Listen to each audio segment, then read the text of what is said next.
Pursuant to Proclamation 1318, issued by President Ferdinand Romualdez Marcos Jr., the first session of the Senate in the first special session of the 20th Congress is hereby called to order. Let us pause for a minute of silent prayer.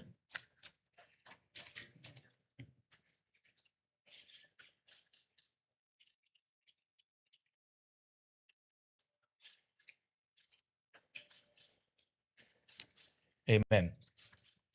The Secretary will please call the roll. The Honorable Senator Aquino, Senator Cayetano Alan, Senator Cayetano Pia, Senator De La Rosa, Senator Ejercito, Senator Escudero, Senator Estrada, Senator Go, Senator Ontiveros, Senator Lacson, Senator Lapid, Senator Legarda, Senator Marcoleta, Senator Marcos, Senator Padilla, Senator Pangilinan, Senator Soto III, Senator Tulfo Erwin, Senator Tulfo Rafi, Senator Villanueva, Senator Villar Camille, Senator Villar Mark, Senator Zubiri, Senate President Pro Tempore Gatchalian. With 13 senators present, the chair declares a quorum. Mr. President. Majority Leader. Thank you, Mr. President. Mr. President, I move that we proceed with the election of the Senate President of the Philippines. I so move. Is there any objection? Hearing none, the election of the Senate President is now in order. Mr. President, I move to, if I may be able to be recognized to nominate our Senate President. Yes, we recognize the Majority Leader. Mr. President, I rise today to nominate Senate President Pro Temp Sherwin Gatchalian as the President of the Senate of the Philippines. Throughout his public service career as member of the House of Representatives, as mayor of Valenzuela City, and as senator, he has consistently proven his competence, his effective leadership, and his unparalleled work ethic. Siya nga po palagi ang nagsasara ng Senado, staying late in his office even after adjournment. As a matter of fact, Mr. President, I hear complaints from your staff that hindi na po sila nakakauwi ng disenteng oras dahil overwork daw sila, overwork. At palagi nilang tinatanong sa akin, kailan ko daw siyang mahahanap ng girlfriend para makauwi daw ng mas maaga. Kaya, Mr. President, ikaw nga po daw ang sinasabi niya nagsasara ng Senado na wala na pong staff, ikaw na lang po naiiwan. And that just shows your dedication, Mr. President, on how hardworking you are in preparing for the days ahead. He has ably led some of our most demanding and time-consuming and consequential committees, namely the Committee on Energy, the Committee on Economic Affairs, the Committee on Basic Education, and most notably, the Committee on Finance. As Finance Chair, he had navigated the very challenging period in the wake of flood control scams coming into light. But he led the Finance Committee with great resolve, spearheading unprecedented initiatives to ensure accountability and transparency in the national budget. I believe that this last budget, my dear colleagues, was one of the most transparent in recent history. As a matter of fact, whatever projects that we wanted to insert or amend into the budget, we had to come up with voluminous requirements and documents coming from the agencies themselves and the receiving bodies like the LGUs. And that was the request, not just the request, it was the demand of then Finance Chair Wing Gatchalian. He's the leader that the Senate needs in this time of division and disarray, and he has done this before. I know he'll be able to rise above the fray and lead us back to our principal function, which is to attend to the work of legislation. I have every confidence that as Senate President, he'll be able to set the institution back on the right path, guided by the highest standards of service, integrity, and morality. To my colleagues, I plead, let us elect Senate President Gatchalian and let us get back to our work in this hallowed institution. Maraming salamat po, Mr. President. And maybe we don't need to put it to a vote, Mr. President. Maybe we can do it by acclamation, Mr. President. Ayes and nays would be fine. I so move, Mr. President. So, And I All move to those- close. There are no other nominees for Senate President. I move to close the period of nomination. Any objection? Hearing none, the nominations are closed. Therefore, Mr. President, we'd like to Therefore- congratulate. Ye, as you said, for, Yes. to vote Ayes and will, nays. as acclamation. All those in favor of Senator Sherwin Gatchalian as Senate President of the Republic of the Philippines, say aye. Aye. All those against, say nay. The ayes have it. Senator Sherwin Gatchalian is declared Senate President of the Republic of the Philippines. May we ask Senator Gatchalian to, before that, Senator Francis Pangilinan is recognized. Yes, just for the record that the vote, having a quorum, is unanimous, Mr. President, for the record. Thank you. We place that on record. May we ask Senator Sherwin Gatchalian to ascend to the rostrum to take his oath as Senate President.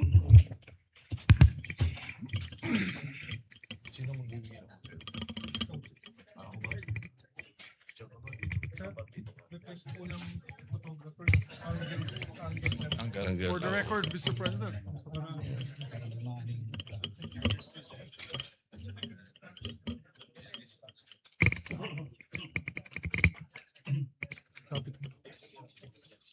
Yan, kasi yung ilaw. Spotlight. May mga kasama ka. Meron. Sila Mix. Oo, dapat. Mix at saka si Cheese. Mix. May we request Senator Zubiri and Senator Escudero to please join us. Dito sila likod ko. Oo. Pamilya mo sa likod. Second. Okay. Mga ex. Mga Dito. Mga X-Men. Yung sa kabila. Yung sa kabila. Dito kami. Dito. yung family. Di ba dapat dito kayo? Dito kayo dalawa. Dito. Dito kayo. Yan. Yung may family. Alright. Sige. Pare, first, Tama ba? bachelor Senate President. Yung iba pretending. Oh, mami mo nandiyan naman. Diyan na. Leto na. Yeah, kompleto na. Okay.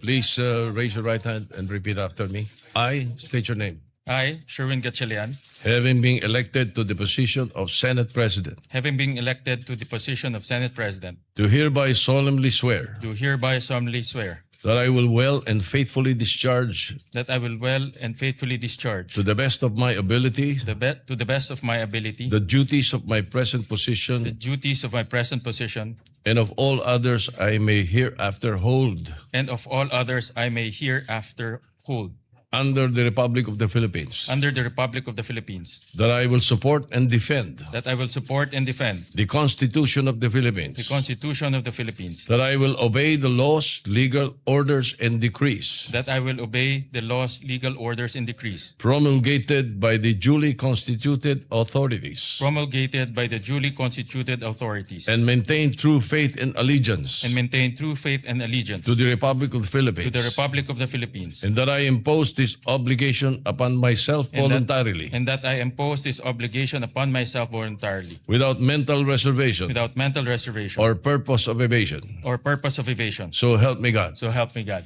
Congratulations, sir. Thank you. Thank you.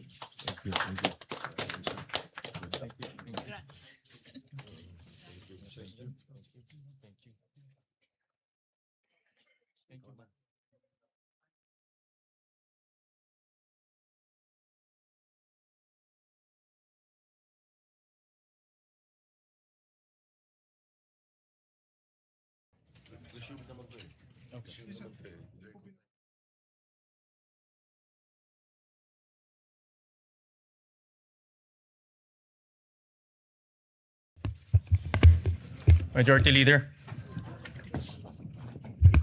Mr. President, just put on record as well that you have been ably discharging your function as Senate President Pro Temp and Acting President since your election in June 3, 2026.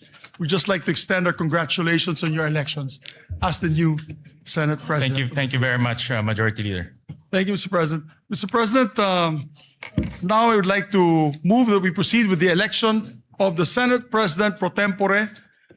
I so move, Mr. President. Is there any objection? Hearing none, the election of the Senate President pro tempore is in order.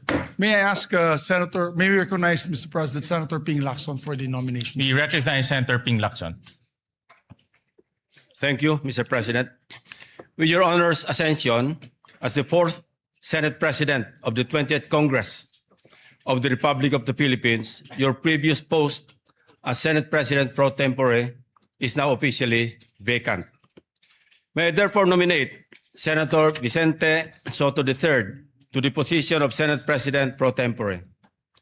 Before I make my motion, Mr. President, I think I will be remiss of my duty and responsibility as a senator, colleague, and friend if I didn't thank and commend our two distinguished colleagues, Senator Chis Escudero and Senator Joel Villanueva, for responding to their higher calling for this chamber, our beloved institution known as the Philippine Senate. Higher than their friendships, their affiliations, and every individual member of this body, even higher than themselves. I would also wish to put on record that I intentionally and voluntarily relinquished the chairmanship of what is known or often referred to as the most powerful committee, the Blue Ribbon, for two primary reasons. Number one, I am tired of losing old friends and creating new enemies. And number two, there are other colleagues who are equally, if not more qualified than this humble representation to take on the job. If there were no takers, I was willing, albeit with a heavy heart, to retain and continue sitting as chairman and resume a duty that I am morally and obligated to perform.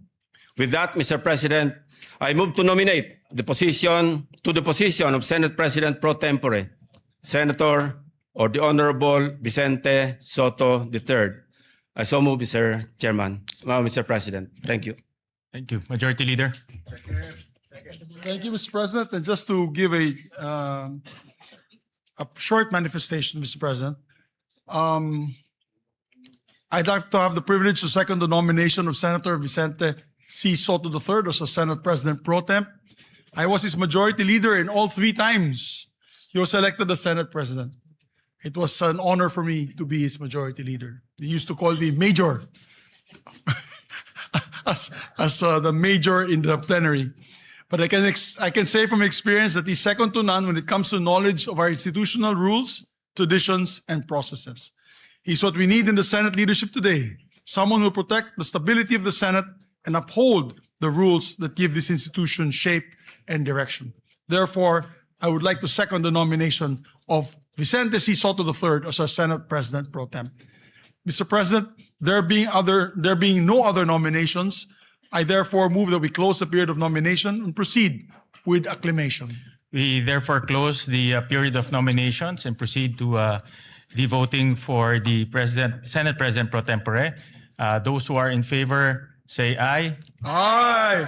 Those who are not in favor say nay. The ayes have it. Congratulations to our new Senate President pro tempore, Senator Tito Soto. May we proceed, Mr. President, with the oath taking of the Senate President pro tempore.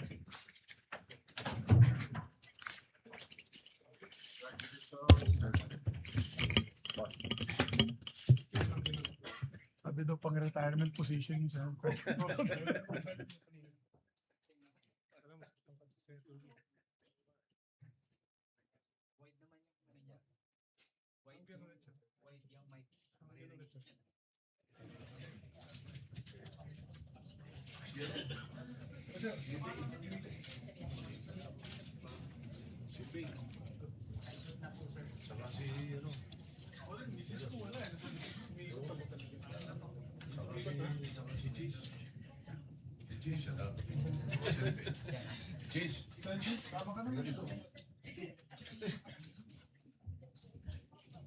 You want us to be behind you, sir? Ayan pala, ayan pala. Congratulations, sir. Thank you. Sorry, dito na kami dumaan, sir.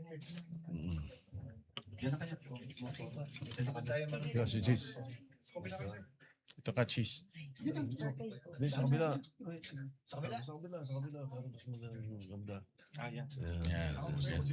Sa tabi ko. Mamaya, ako lang mag-isa eh. Okay. Oath of office, please repeat after me. I state your name. I, Vicente Soto III, Having been elected Senate President pro tempore, having been elected to the position of Senate President pro tempore, do hereby solemnly swear do hereby solemnly swear that I will well and faithfully discharge, that I will well and faithfully to discharge the best of my abilities, to the best of my the abilities duties of my present position, the duties of my present position and of all others I may hereafter and hold of all others I may hereafter hold under the Republic of the Philippines, under the Republic of the Philippines, that I will support and defend the Constitution of the Philippines, that I will support and defend the Constitution of the Philippines, that I will obey the laws, legal orders, and decrees that I will obey the laws, legal orders, and decrees promulgated by the duly constituted authorities, promulgated by the duly constituted authorities, and maintain true faith and allegiance and maintain true faith and allegiance to the Republic of the to Philippines, the Republic of the Philippines, and that I impose this obligation upon myself voluntarily, and that I impose this obligation upon myself voluntarily, without mental reservation without mental reservation or purpose of evasion. or purpose of evasion. So help me God. So help me God. Congratulations, sir. Thank you, sir. Congratulations.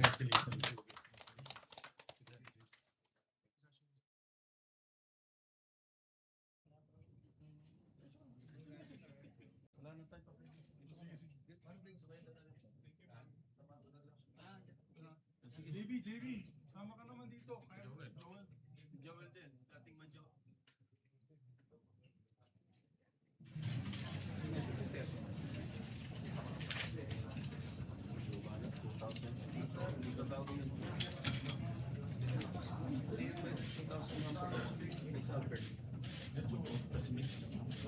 Wala nang combination. Hindi, off lang.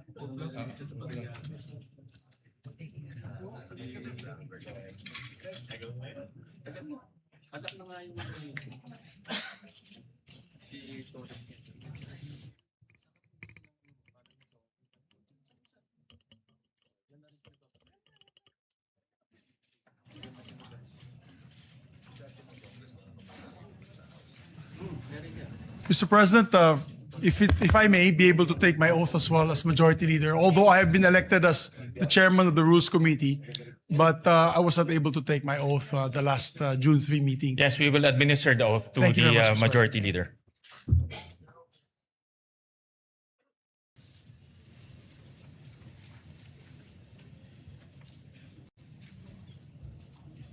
Ito yung isang Congress na pang-apat na yung Senate President. Oath of office, please repeat after me.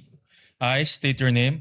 I, Juan Miguel Zubiri, Having been elected to the position of chairperson of the Committee on Rules, having been elected to the position of Chairperson of the Committee on Rules, do hereby solemnly swear do hereby solemnly swear that I will well and faithfully discharge, that I will well and faithfully discharge to the best of my ability, to the best of my the ability duties of my present position, the duties of my present position and of all others I may hereafter hold and of all others that I may hereafter hold under the Republic of the Philippines, under the Republic of the Philippines, that I will support and defend the Constitution of the Philippines, that I will support and defend the Constitution of the Philippines, that I will obey the laws, legal orders, and decrees that I will obey the laws, legal orders, and decrees promulgated by the duly constituted authorities, promulgated by the duly constituted authorities, and remain true faith and allegiance to the Republic of the Philippines, and remain true faith and allegiance to the Republic of the and Philippines, that I impose this obligation upon myself voluntarily, and that I impose this obligation upon myself voluntarily without mental reservation without mental or reservation purpose of evasion. or purpose of evasion. So help me God. So help me God. Congratulations. Thank you very much, sir. Thank you, sir.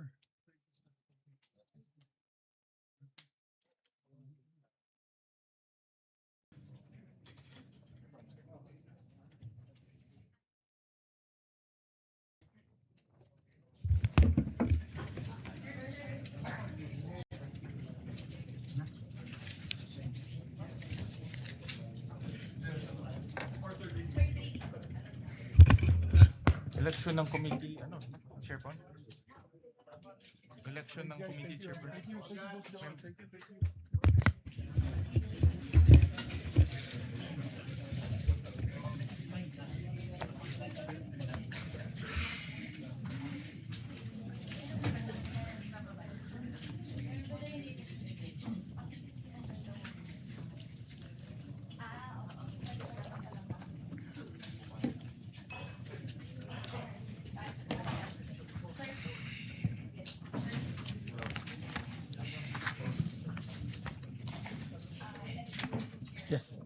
Oh, I have, do you have the list? I don't have.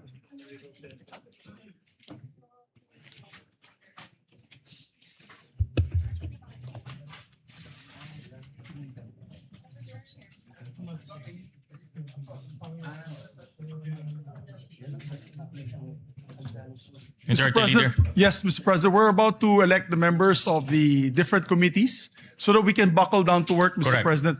But I need just a 1 minute suspension to get the list from the staff. 1 minute suspension.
Mr. President, while our secretariat is still printing out the names of the other members of the committees, I'd just like to put on record the chairpersons of some of the committees have already been elected in June 3, 2026 to complete the committee chairmanships and memberships. I now move to elect the following senators as chairpersons and members of the following committees. If I may, Mr. President. Go ahead, Majority Leader. Mr. President, I move for the constitution of the Committee on Accountability and Public Officers and Investigations, or the Blue Ribbon Committee, to be composed of 17 regular members and 3 ex officio members, reflecting an 11-9 majority-minority ratio. With the chairperson being elected, which is Senator Erwin Tulfo, and with 3 ex officio members taken into account, I move that all majority members, with the exception of one, which is Senator Chis Escudero, he requested to be the one not as a member of the committee, be elected as members of the said committee. I further move that all remaining senators who are currently in active discharge of their senatorial functions and who are not otherwise designated as ex officio members be elected as regular members, subject to the prescribed membership limit under the rules.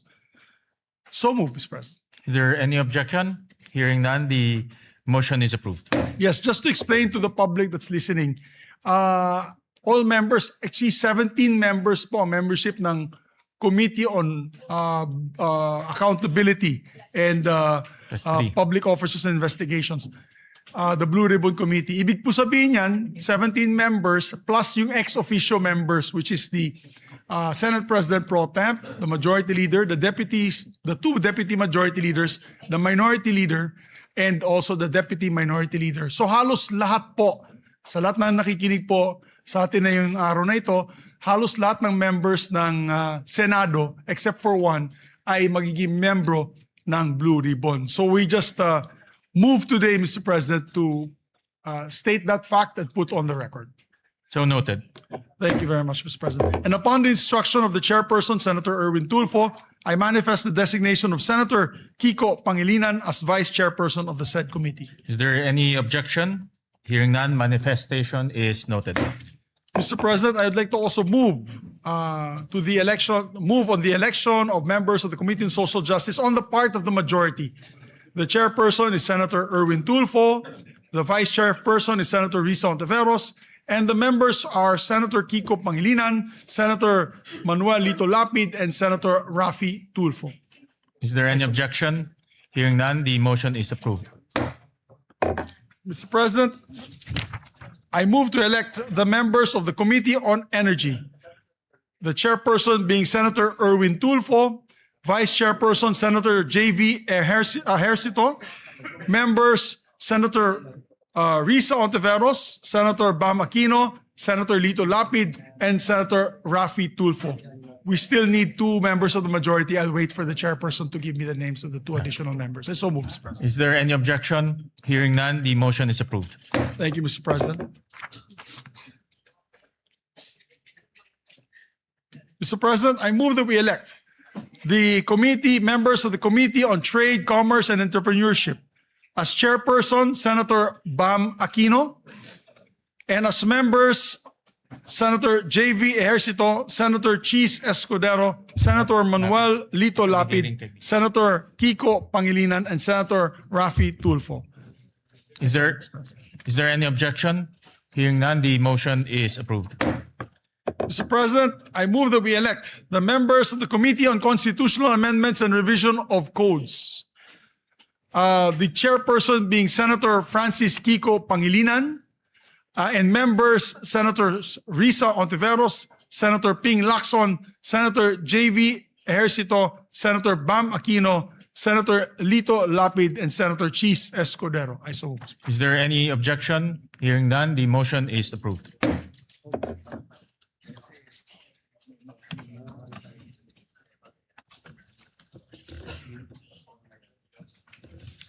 May I ask for a minute suspension, Mr. President? 1 minute suspension.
Also, the members of the Committee on Agriculture, Food, and Agrarian Reform.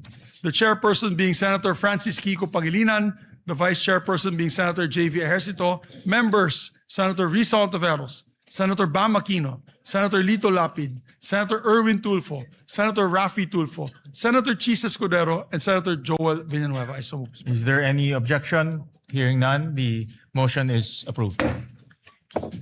Mr. President, I move that we elect also the members of the Committee on Basic Education, the chairperson being Senator Bam Aquino, members Senator J.V. Ejercito, Senator Risa Ontiveros, Senator Lito Lapid, Senator Kiko Pangilinan, Senator Raffy Tulfo, Senator Erwin Tulfo, and Senator Joel Villanueva.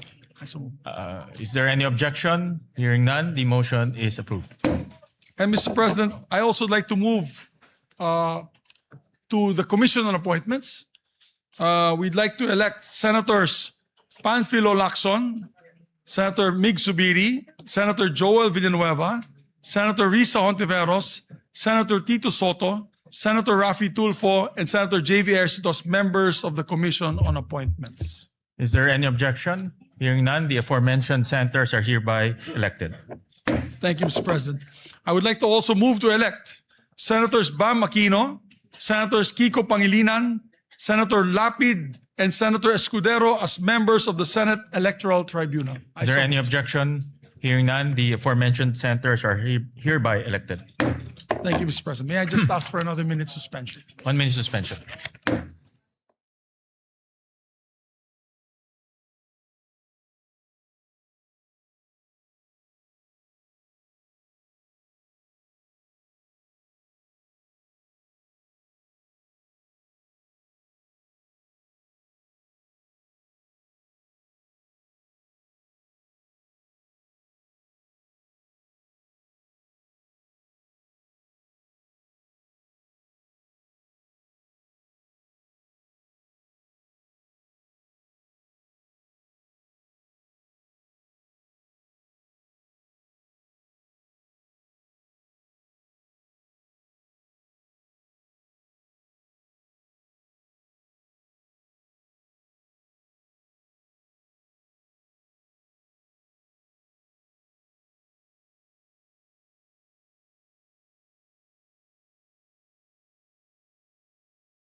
Thank you, Mr. President. Mr. President, the same situation is on the Committee on Foreign Relations, where there are 17 members of the Senate who are members of this committee.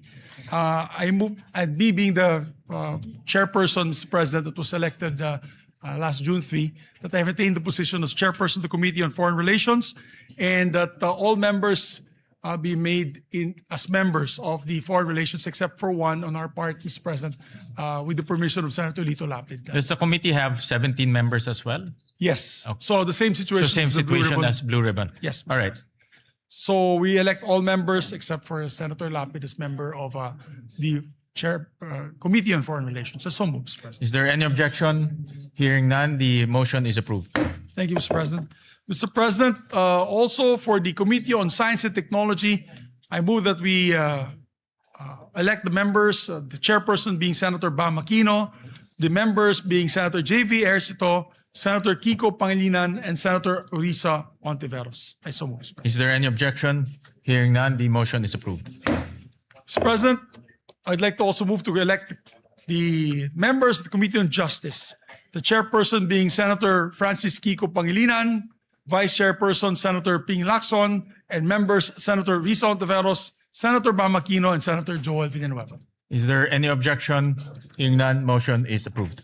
And also like to designate, for the record, Senator Ping Lacson as one of the vice chairpersons of the Blue Ribbon Committee. I forgot to mention earlier. So noted. May I ask for a minute suspension, Mr. President? 1 minute suspension.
Also manifest for the record that in the Committee on Justice, the chairperson is automatically the member of the JBC. Yes. Which is Senator Francis Kiko Pangilinan. Correct. For the Senator record, Mr. President. Pangilinan will represent the Senate in the JBC. Mr. President, I move that we elect also members of the Committee on Rules.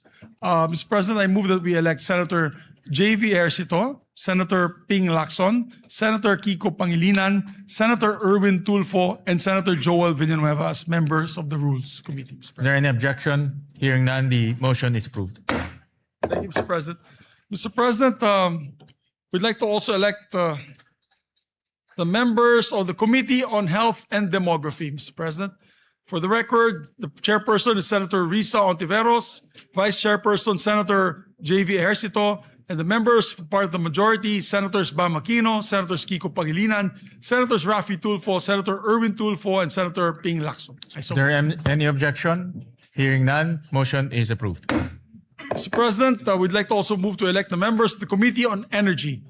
The part of the chairperson is Senator Erwin Tulfo, the vice chairperson is Senator J.V. Ejercito, and the members are Senator Risa Ontiveros, Senator Bam Aquino, Senator Ping Lacson, Senator Raffy Tulfo. I so move, Mr. President. Is there any objection? Hearing none, motion is approved. Mr. President, we'd like to also put on record the members of the Committee on Finance, Mr. President. Of course, the Committee on Finance is headed by the chairperson, Senator J.V. Ejercito. And with respect to the committee, each committee is composed of 20 members. So I move that all senators, with the exception of the Senate President and those serving in an ex officio capacity, be elected and designated as regular members of both committees. I so move, Mr. President. Is there any objection? Hearing none, the motion is approved. Mr. President, I'd like to also elect the members of the National Defense, Security and Peace and Unification and Reconciliation Committee, Mr. President. The chairperson is Senator Tito Soto, our Senate President pro tempore. And same with the Finance Committee. There are 20 members. So I move that all senators, with the exception of the Senate President, those serving in an ex officio capacity, be elected and designated as members of the National Defense Committee. I so move, Mr. Is President. there any objection? Hearing none, motion is approved. There's a request of course, there's a request by our chairperson that Senator Ejercito, J.V. Ejercito, and Senator Lacson be elected as the vice chairperson of the said committee. So noted. Mr. President, I move that we elect the members of the Women and Children Committee, Committee on Women and Children. The chairperson, of course, is Senator Risa Ontiveros. The vice chairperson is Senator J.V. Ejercito. And Senator Bam Aquino, Senators Kiko Pangilinan, Senator Erwin Tulfo, and Senator Ping Lacson. I so move, Mr. Is President. there any objection? Hearing none, motion is approved. Mr. President, I move to elect the following members as the members of the Committee on Ways and Means. This chairperson is Senator Bam Aquino, and the members are Senator Pia Ontiveros, Senator Kiko Pangilinan, Senator Chis Escudero, Senator Erwin Tulfo, Senator Raffy Tulfo, and Senator Joel, what did I say? Risa Ontiveros. What did I say? Ay, nako, wala pa si Pia, hindi pa siya senator.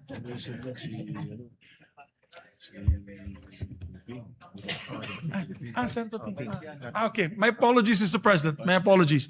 The chairperson of the Ways and Means Committee is Senator Ping Lacson, Mr. President. And vice chair will be Senator Bam Aquino, Senator Risa Ontiveros, Senator Kiko Pangilinan, Senator Francis Escudero, Senator Erwin Tulfo, Senator Raffy Tulfo, and Senator Joel Villanueva. So moved. Is there any objection? Hearing none, motion is carried. May I ask for another minute suspension? Session suspended.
move that we elect the members of the Committee on Games and Amusements.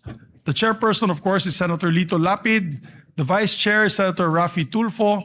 The members are Senator Chis Escudero, Senator Panfilo Lacson, Senator Erwin Tulfo, and Senator Joel Villanueva. So moved. Is there any objection? Hearing none, motion is approved. Mr. President, I move that we elect the members of the Committee on Ethics and Privileges. The chairperson being Senate President Pro Temp Tito Soto, Vice Chairperson Senator Pangilinan, members Senator Rafi Tulfo, and Senator Lacson. Is there any objection? Hearing none, motion is approved. I move that we elect members of the Committee on Public Services, Mr. President. The chairperson is Senator Rafi Tulfo, the vice chairperson, Senator J.V. Ejercito, and vice chairperson, Senator Bam Aquino.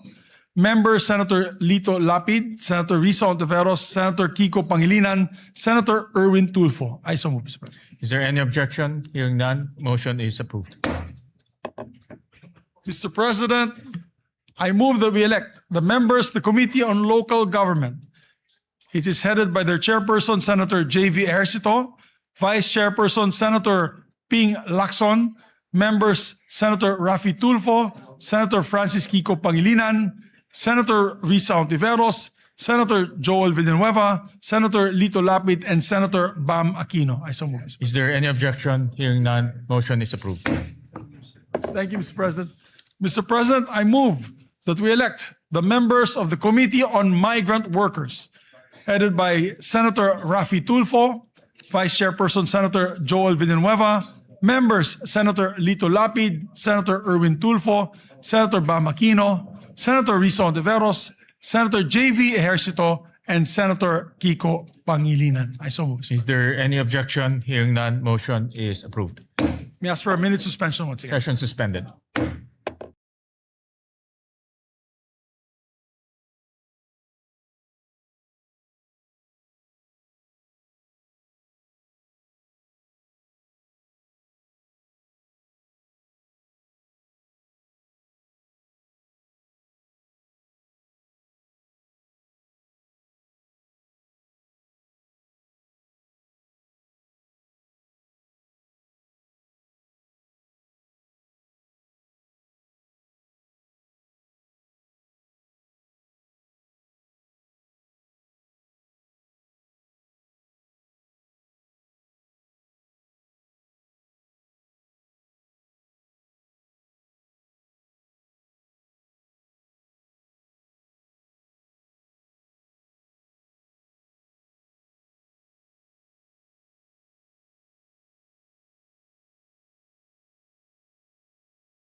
very much, Mr. President. Mr. President, I'd like to ask my colleagues for a bit of patience because the lists were only given today and they're just verifying all the names na hindi magdodoble po tsaka hindi po tayo sumobra sa allotted Number of ratio seats. natin, Mr. President.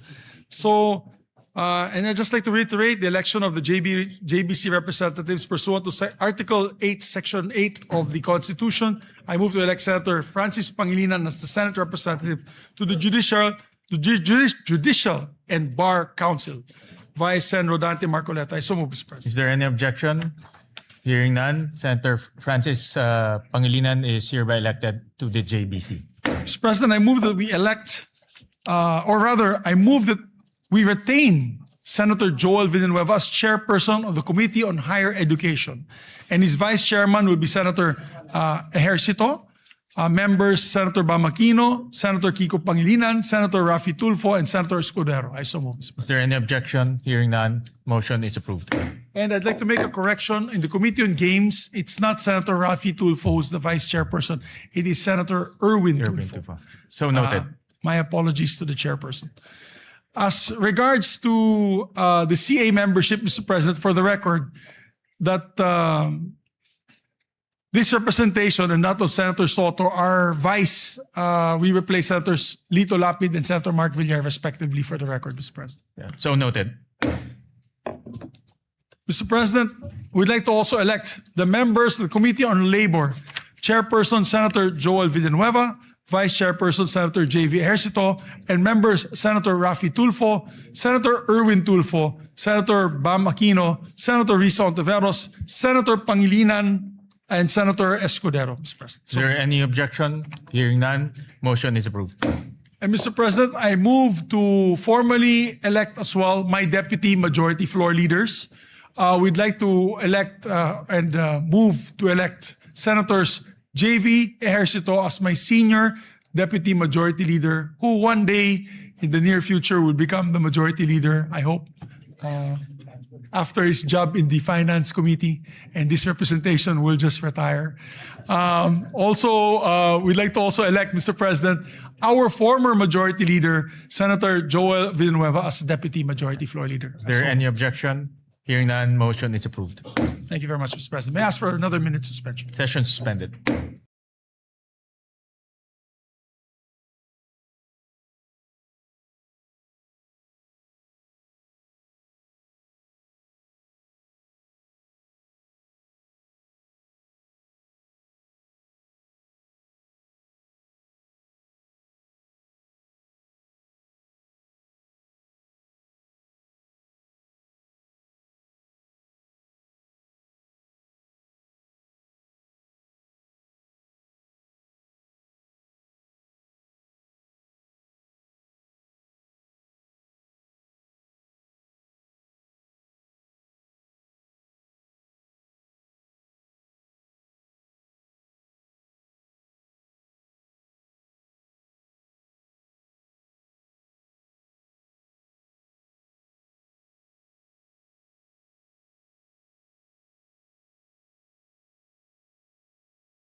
President, may we request, while we're just awaiting for the names of the committee memberships of the other remaining committees, may we request our members and colleagues to come back to the floor so that we may proceed for a third reading vote.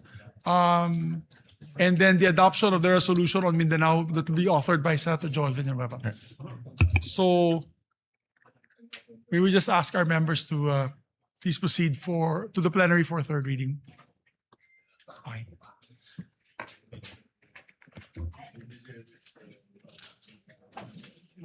Erwin and Senator Lito. Okay. Senator Erwin.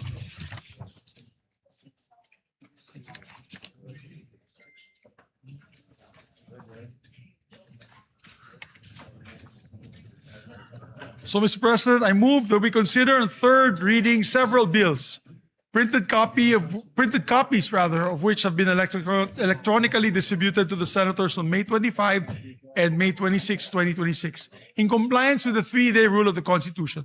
With that, Mr. President, I move to consider a third reading Senate Bill number 2092. This is the bill declaring waling-waling as our national orchid, Mr. President. I so move. Is there any objection? Hearing none, the consideration of Senate Bill number 2092 on third reading is in order. The Secretary is directed to read the title of the bill. An act declaring the waling-waling Vanda sanderiana as the national orchid of the Philippines. And proceed with the roll call vote. Roll call vote. Senator Aquino, Senator Cayetano Alan, Senator Cayetano Pia, Senator De La Rosa, Senator Ejercito, Senator Escudero, Senator Estrada, Senator Go, Senator Ontiveros, Senator Lacson, Senator Lapid, Senator Legarda, Senator Marcoleta, Senator Marcos, Senator Padilla, Senator Pangilinan, Senator Soto, Senator Tulfo Erwin, Senator Tulfo Rafi, Senator Villanueva, Senator Villar Camil, Senator Villar Mark, Senator Zubiri, Yes. Senate President Gatchalian. Yes. With 13 affirmative votes, 0 negative votes, 0 abstention, SB number 2092 is approved on third reading. Thank you, Mr. President. Mr. President, I move to consider third reading House Bill number 6639. This is the bill granting Philippine citizenship to Benny Boatwright III. I so move. Is there any objection? Consideration of House Bill number 6639 on third reading is in order. The Secretary is And directed. before we proceed with the voting, Mr. President, I would just like to put on record, they were here 3 days straight in the last, before we ended the session, and I think they're back onto training. So I think it's okay that we elect them in absentia because they deserve it, Mr. President. They were here 3 days before we ended session. Correct. In fairness to them, they were here present Yes, physically both- for 3 both, days.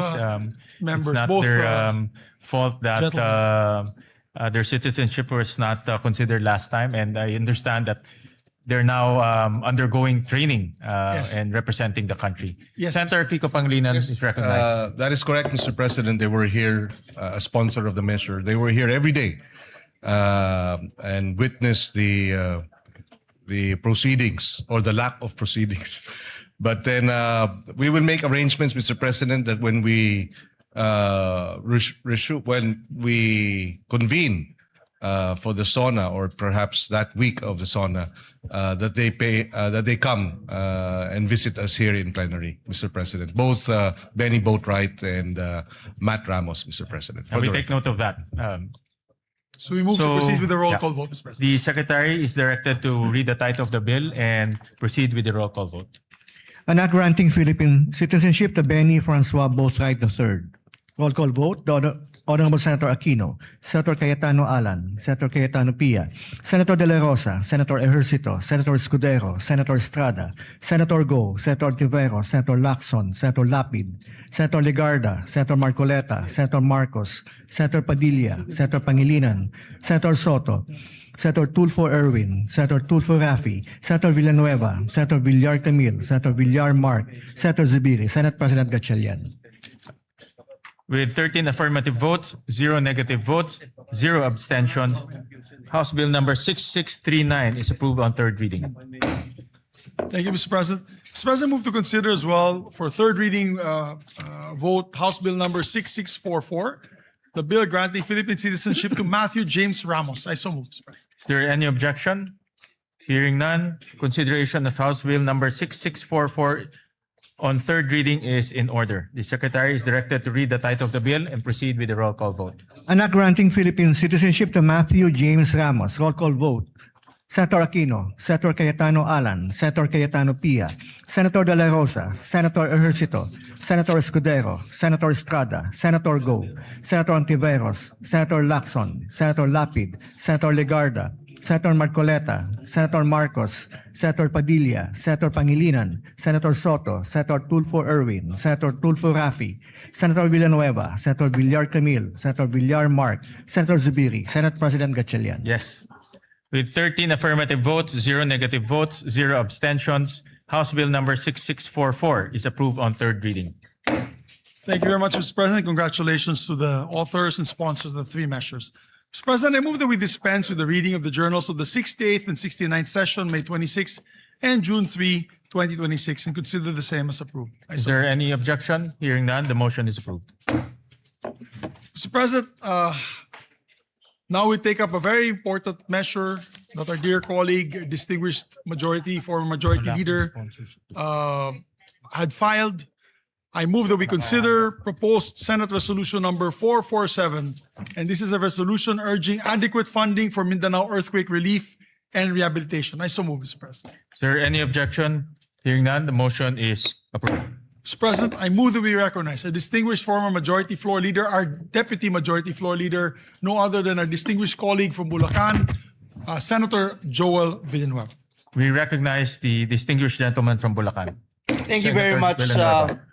Mr. President, our distinguished majority leader. Mr. President, distinguished colleagues, it is an honor to rise before this august chamber to sponsor proposed Senate Resolution number 447, urging the national government to ensure adequate funding and resources for the relief, rehabilitation, reconstruction, and recovery of communities devastated by the recent earthquake in Mindanao. Ginoong Pangulo, ang usapin po natin ngayon ay hindi lamang tungkol sa pondo. Ito po ay tungkol sa mga buhay na winasak ng lindol at sa ating tungkulin na tulungan ang ating mga kababayan na muli pong makabangon.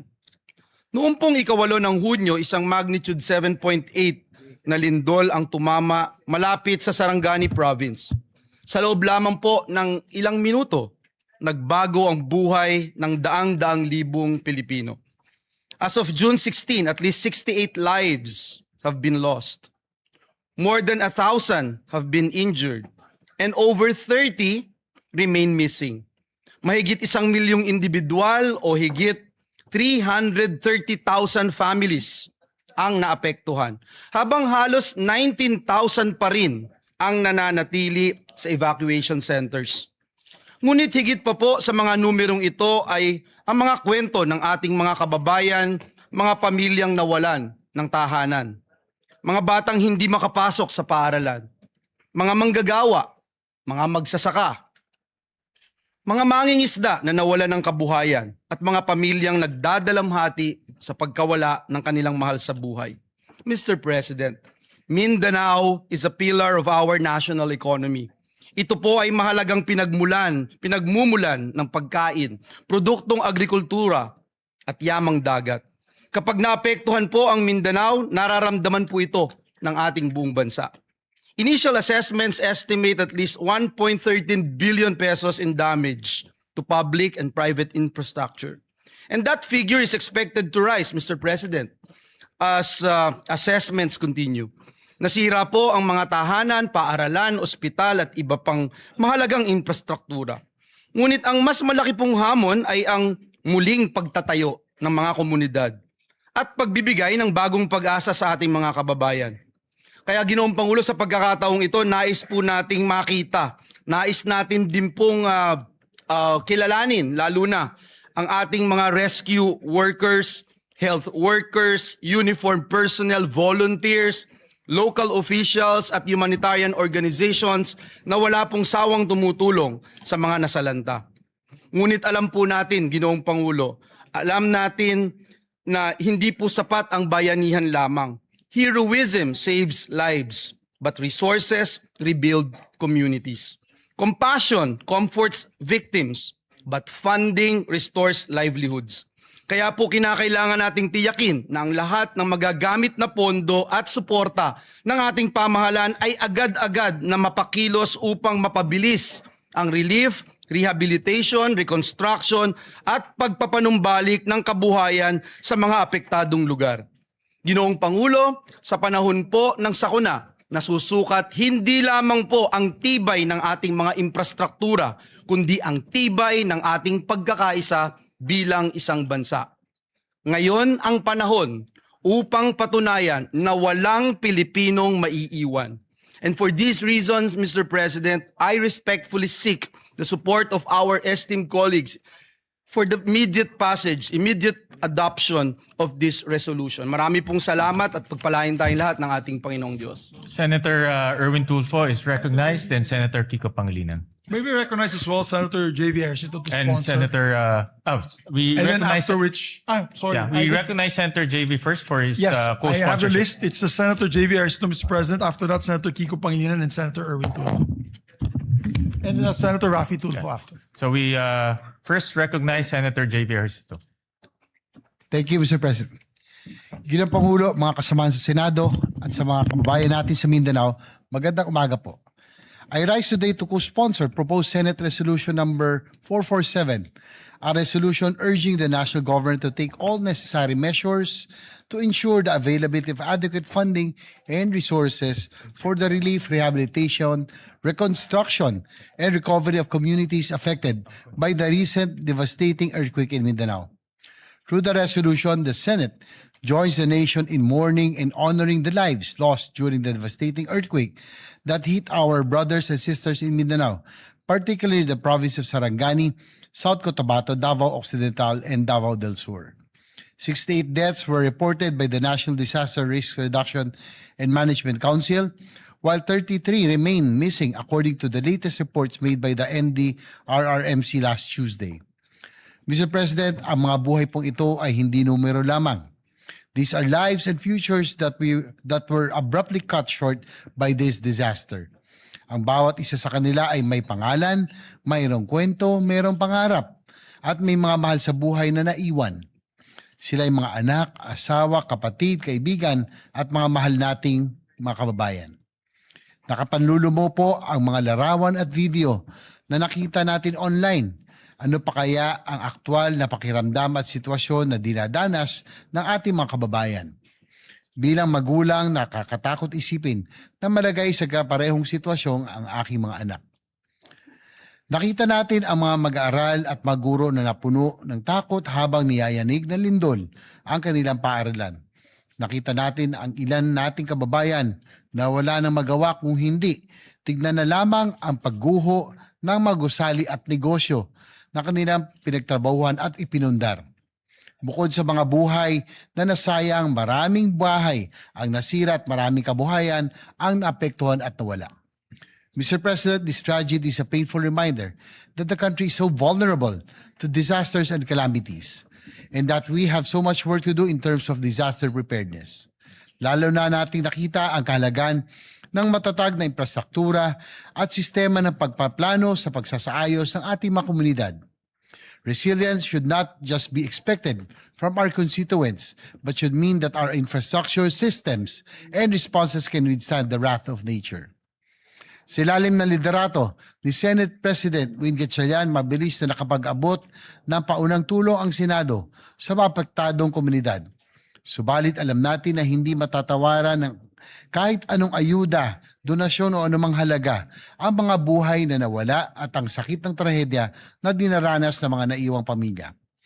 Kaya naman, nakikisa ko sa panawagan na sa pamamagitan ng Senate Resolution na ito ay tiyakin ng ating pamahalaan ang agaran at pangmatagalang suporta para sa rehabilitasyon at pagbangon ng Mindanao. Bigyan natin ng malalim na kahulugan ang mga nawalang buhay sa pamamagitan ng pagtiyak na ang naiwan ay muling makapagsisimula. Ginoong Pangulo, gagawin natin ang ating tungkulin dito sa Senado. Bilang inyong bagong halal na chairman ng Committee on Finance, titiyakin natin na mayroong nakalaang suporta upang maibalik ang kaayusan, seguridad at dignidad ng pamumuhay ng mga kapatid natin sa Mindanao na lubhang naapektuhan ng sakuna. Maraming pagsubok na ang dinaanan ng ating bansa, maraming bagyo, lindol at iba pang kalamidad. At pandemya ang sumubok sa tibay ng sambayanang Pilipino. Sa mga panahong mahirap para sa ating mga kababayan, ang pagbangon, ipakita natin na mayroon silang maasahan na gobyerno at mga namumuno. Lubos po tayo nakikiramay sa mga pamilyang nawalan at nakikisa tayo sa buong Mindanao sa panahong ito ng pagdadalamhati. Pagbangon Mindanao, maraming salamat po. Maraming salamat, Senator JV. We recognize Senator Erwin Kiko Pangilinan.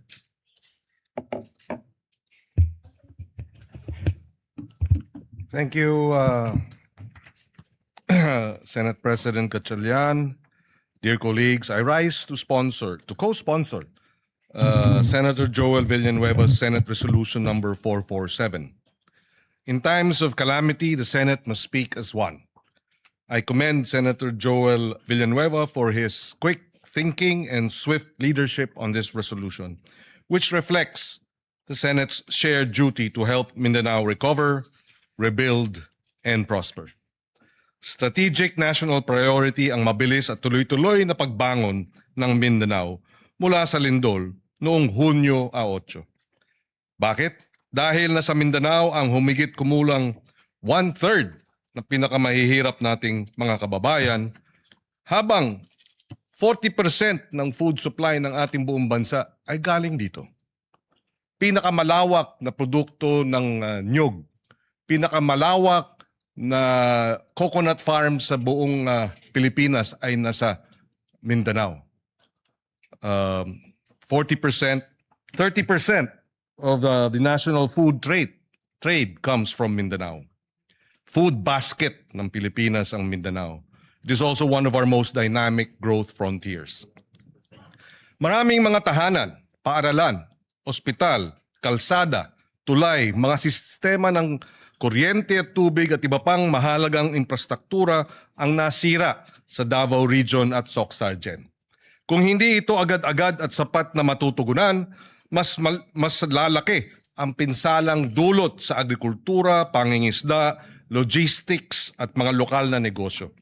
Tatagal ang paghihirap ng mga apektadong pamilya at malalagay rin sa alanganin ang pambansang seguridad sa pagkain at katatagan ng ating ekonomiya.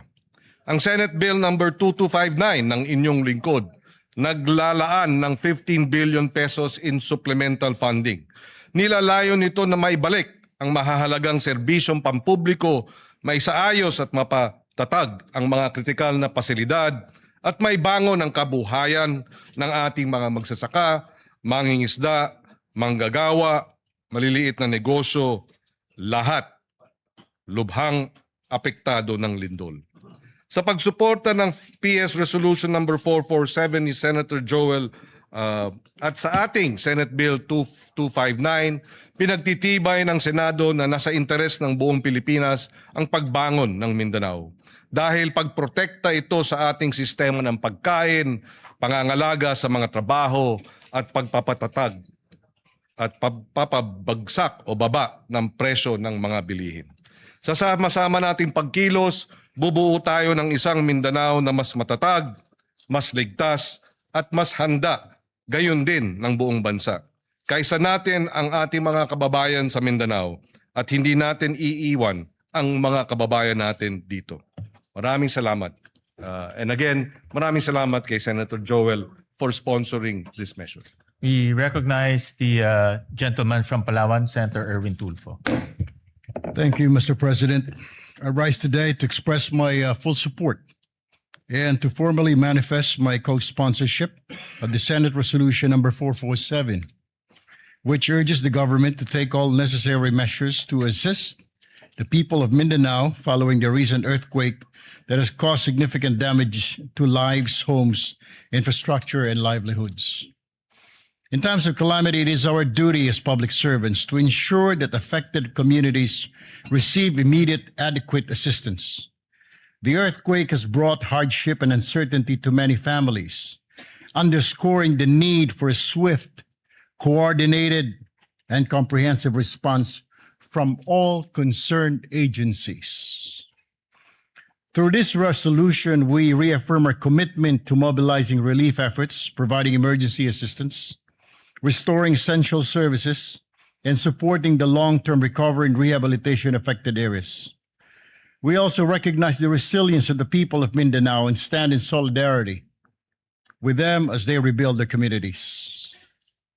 It is imperative that the national government, together with local government units and relevant stakeholders, work closely to address the urgent needs of those affected and to strengthen disaster preparedness and response mechanism to mitigate the impact of future calamities. Ginoong Pangulo at mga kasamahan, Ito po yung sinasabi ko noon pa at paulit-ulit ko na sinasabi. Isang tabi po natin ang ating mga personal or group interest. Alang-alang po sa mas nakakarami sa atin. We commend Senator Joel Villanueva for coming in today to file this resolution for the victims of the Mindanao quake. Thank you, Senator Joel Villanueva, for this resolution. For this reason, I wholeheartedly support and co-sponsor Senate Resolution number 447, Mr. President, and urge its immediate adoption. Thank you and good morning. Any more, Majority Leader? Any more, Senator Rafi? Yeah.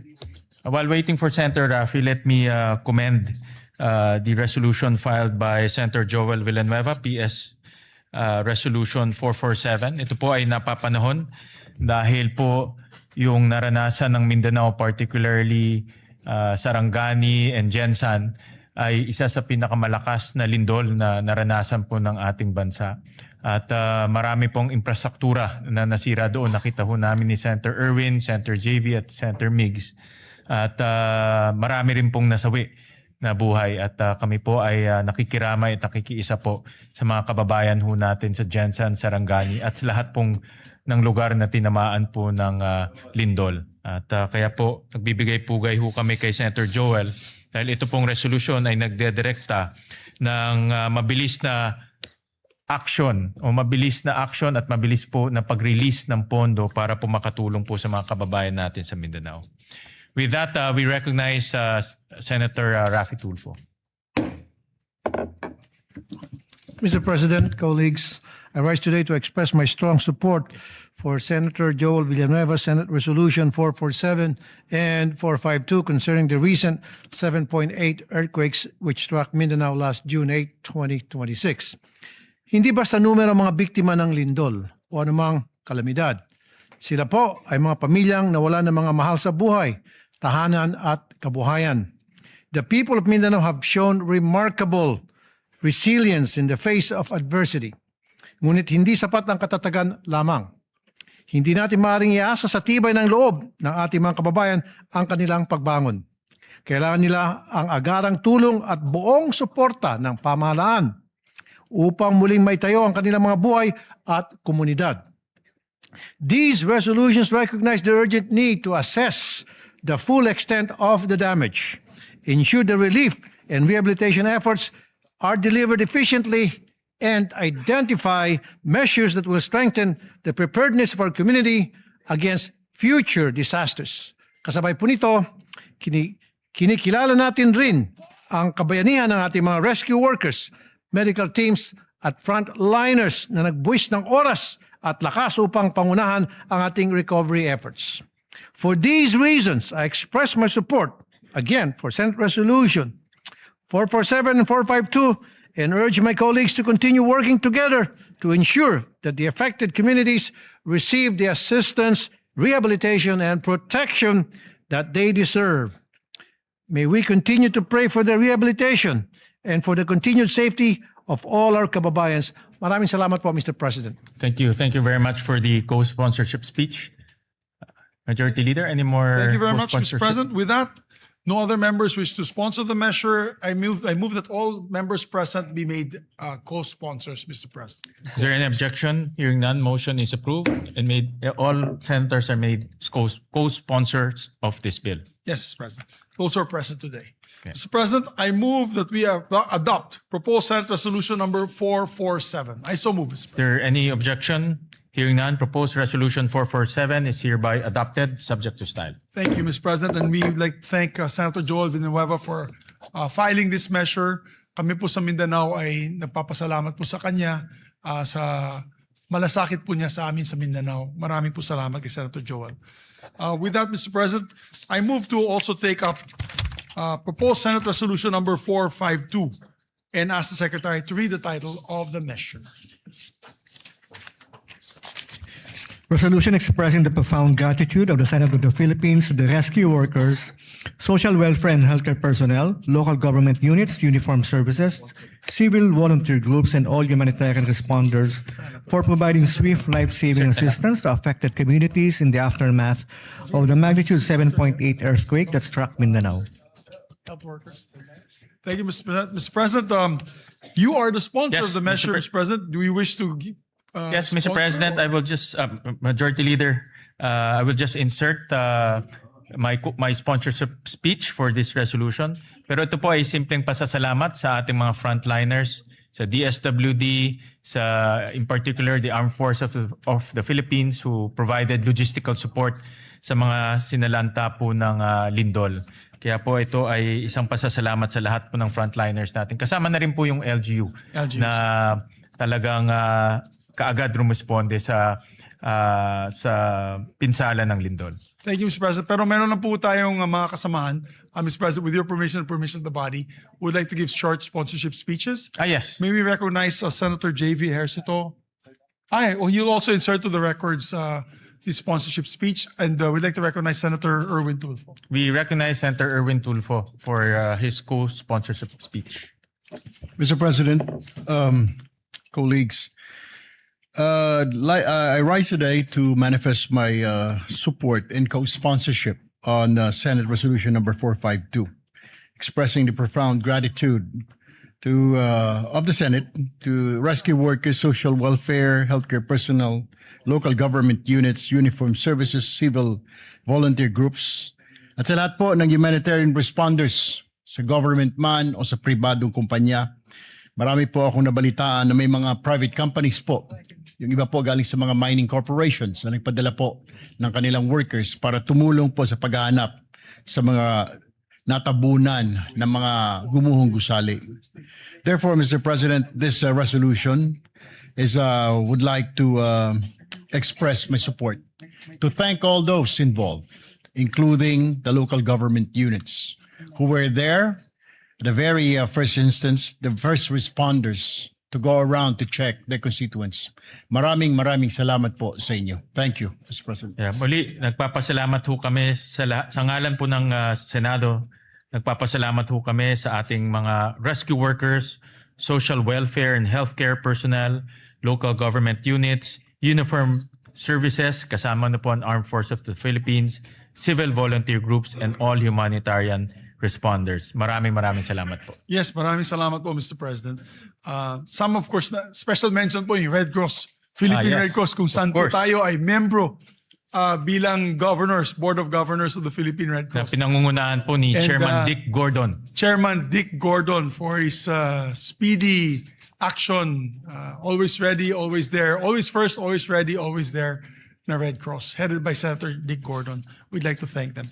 So with that, Mr. President, I move that we adopt proposed Senate Resolution number 452. I so move, Mr. Is there any objection? Hearing none, proposed resolution 452 is hereby adopted, subject to style. Thank you very much, Mr. President. Mr. President, we have a few bills that we can take up on the floor. Maybe we can just take this up already. We have to show our kababayans that we are working. We are going to pass several measures today. Mr. President, I move that we resume consideration on Senate Bill number 1990 under Committee Report number 52. I so move, Mr. President. This is for a period of, it's in the period of amendments, this measure. Is there any objection? Hearing none, the motion is approved. The measure is sponsored by our chairman, the Committee on Agriculture, Senator Francis Kiko Pangilinan. This is an act ensuring the development and promotion and protection of agricultural and fisheries cooperatives. Magandang panukala po ito, Mr. President.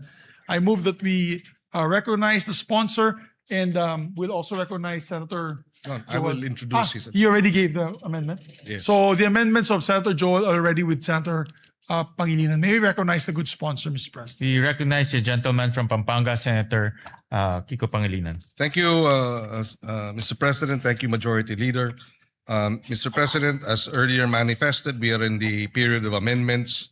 Only Senator Joel Villanueva has introduced amendments, and therefore we can proceed on Section 11, other benefits and privileges of agriculture co-ops. This is on page 9. between lines 9 and 10, we insert the following proviso.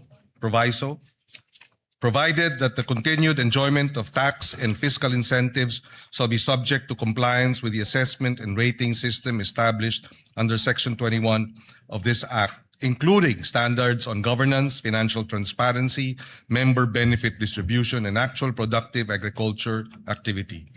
So moved, Mr. President. Is there any objection? Hearing none, amendment is carried. Thank you, Mr. President. Another amendment of Senator Villanueva is Section 14, creation of the Bureau of Agriculture Cooperatives.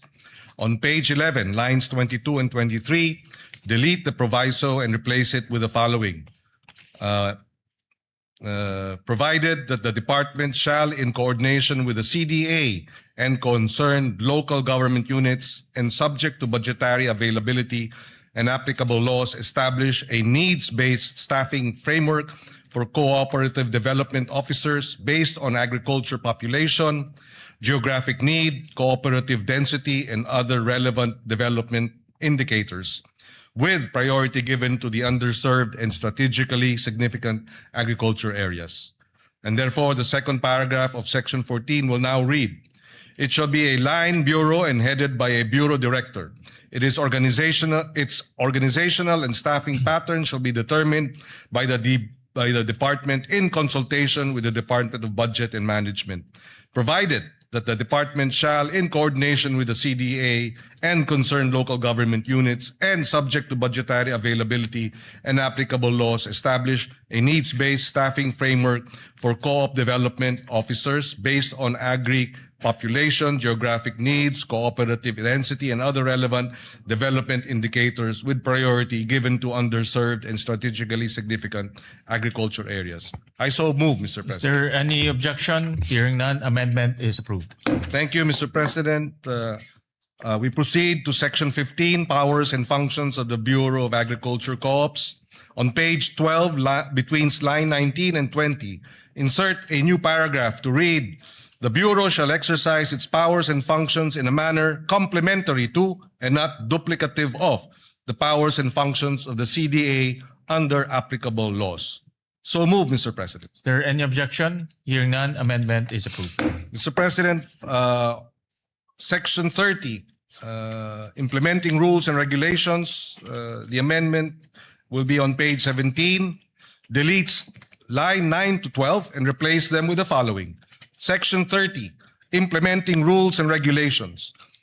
The rules and regulations necessary for the effective and efficient enforcement of the provisions of this Act shall be formulated by the Department and the CDA in coordination with the relevant government agencies and in consultation with the LGUs, agriculture cooperatives, farmers and fisherfolk organizations, and other stakeholders, and shall be implemented within 90 days from the effectivity of this Act.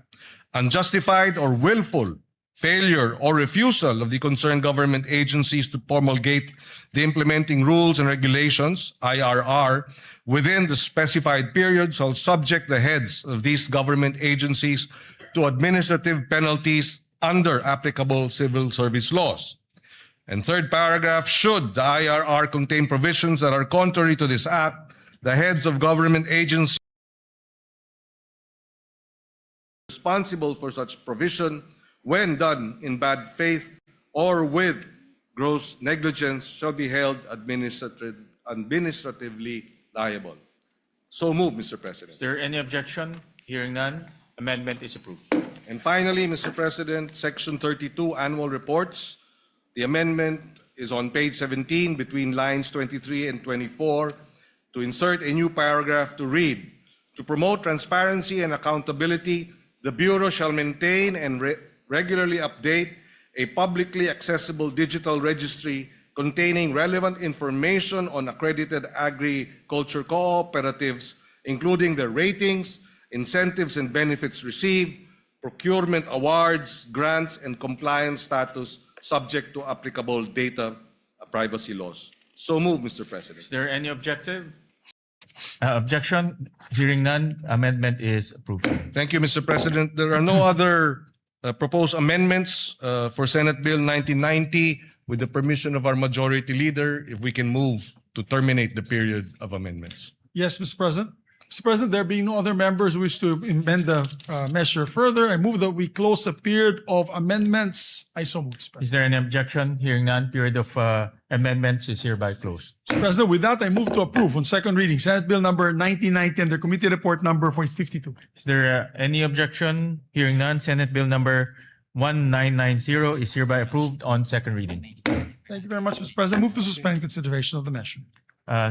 Consideration is hereby suspended. Mr. President, we are in receipt of a bicameral conference committee report on the disagreeing provisions of Senate Bill number 1894 and House Bill number 8476 for the amendments to the Universal Access to Quality Tertiary Education Act, which has been filed with the Bills and Index last June 3, 2026, and was ratified by the House of Representatives on the same date.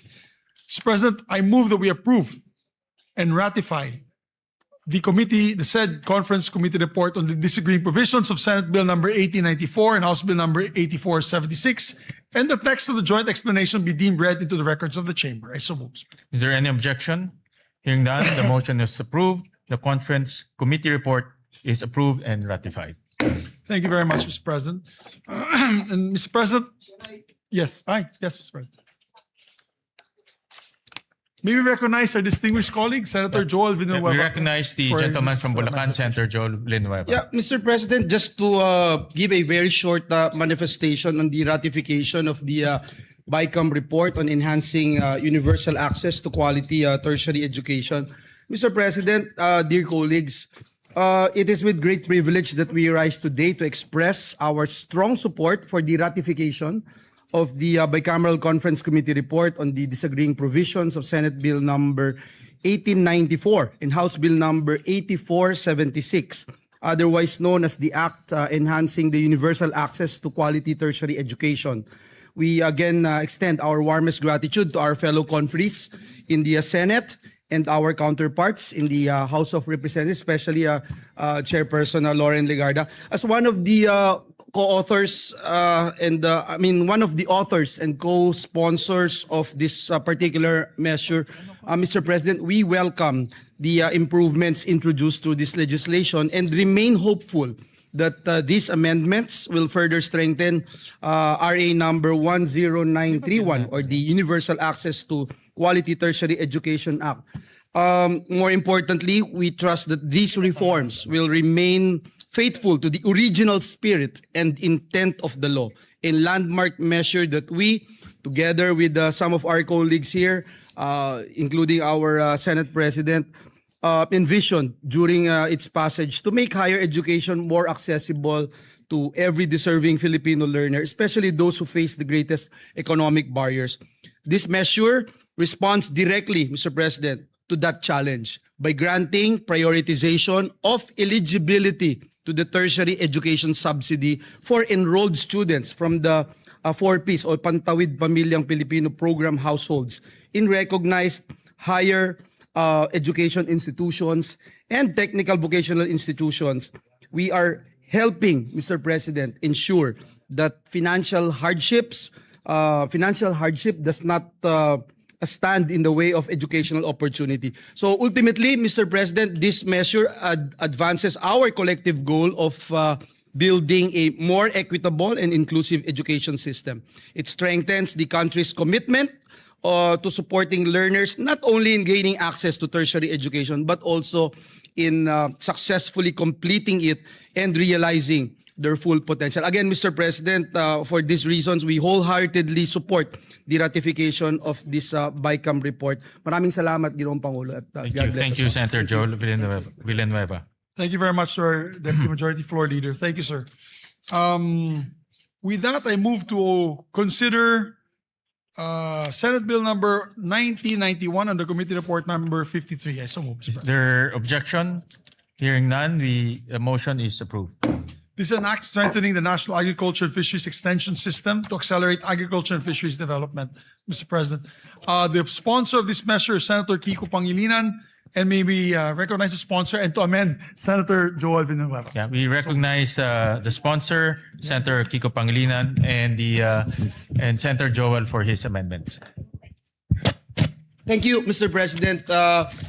if I may, Mr. President, with the permission of our chairperson, on page 5, this representation would like to propose that we delete lines 24 and 25 and replace them with the following. The roadmap shall contain, among others, measurable performance indicators, annual implementation targets, monitoring and evaluation mechanisms, periodic review provisions, and annual projected budgetary requirements, including the establishment of the local development hub. The rationale, Mr. President, is that this proposed amendment strengthens the second paragraph of Section 6 by expanding the required contents of the roadmap to promote accountability, guide implementation, and ensure measurable outcomes in the delivery of agricultural and fisheries extension progress. I submit to the wisdom of our chairperson, Your What Honor. does the sponsor say? Accepted, Mr. President. Is there any objection? Hearing none, amendment is approved. Thank you, Mr. President. On page 6, line 9, after the word act and before the period, insert the following. And other applicable laws, and without diminution of vested rights, benefits, and security of tenure of affected personnel. So the paragraph, Mr. President, will now read as follows. The Secretary is also authorized to reorganize the department's internal offices to determine if existing ones, in the interest of economy and efficiency, need to be integrated into the establishment of the BAX, subject to the provisions of Republic Act number 12231 or the Government Optimization Act and other applicable laws, and without diminution of vested rights, benefits, and security of tenure of affected personnel. I so move, Mr. President, if it is acceptable to our What dear does the colleagues. sponsor say? Wholeheartedly accepted, Mr. President. Is there any objection? Hearing none, amendment is approved. Thank you, Mr. President. Mr. President, on page 7, between lines 10 and 11, insert a new paragraph. The Technical Education and Skills Development Authority, or TESDA, shall assist the BAEX in the development and implementation of technical, vocational, competency-based, and certification programs for AEWs, farmers, and fisherfolk, consistent with its mandate and subject to existing laws, rules, and regulations. I so move, Mr. President. Is there any objection? What does the sponsor say? If it is accepted. Yes, being the test naman, Mr. President, we accept fully and wholeheartedly this amendment. Any objection? Hearing none, the amendment is approved. Thank you again, Mr. President, to our sponsor. On page 10, line 14, after the period, insert the following sentence. For this purpose, the BAEX shall submit to the COCAFAM an annual report on the implementation of this act, including fund utilization, performance outcomes, progress in achieving the targets under the roadmap, and key implementation challenges. I submit to the wisdom of the chairperson. What does the Accepted, sponsor say? accepted, Mr. President. Thank you again, Mr. Any objection? Hearing none, amendment is approved. Mr. President, last but not the least, on page 10, delete lines 15 to 21 and replace them with the following. Section 19, implementing rules and regulations. The rules and regulations necessary for the effective and efficient enforcement of the provisions of this act shall be formulated by the department in coordination with the CHED, relevant national government agencies, LGUs, SUCs, and private sector, the private sector, farmers and fisherfolk organizations, civil society organizations, and other stakeholders, and shall be implemented within 90 days from the effectivity of this act. The IRR shall include, among others, the phased implementation of the transition from the ATI to the BAEX, personal transition mechanisms, asset and resource transfer procedures, institutional coordination protocols, qualification standards, and safeguards to ensure the uninterrupted delivery of agricultural and fisheries extension services. Unjustified or willful failure or refusal of the concerned agencies to promulgate the implementing rules and regulations, IRR, within the specified period shall subject the heads of these government agencies to administrative penalties under applicable civil service laws. Should the IRR contain provisions that are contrary to this act, the head of the government agencies responsible for such provision, when done in bad faith or with gross negligence, shall be held administratively liable. I submit, Mr. What President. does the sponsor say? Accepted, Mr. President. Any objection? Hearing none, amendment is carried. Thank you very much, Mr. President.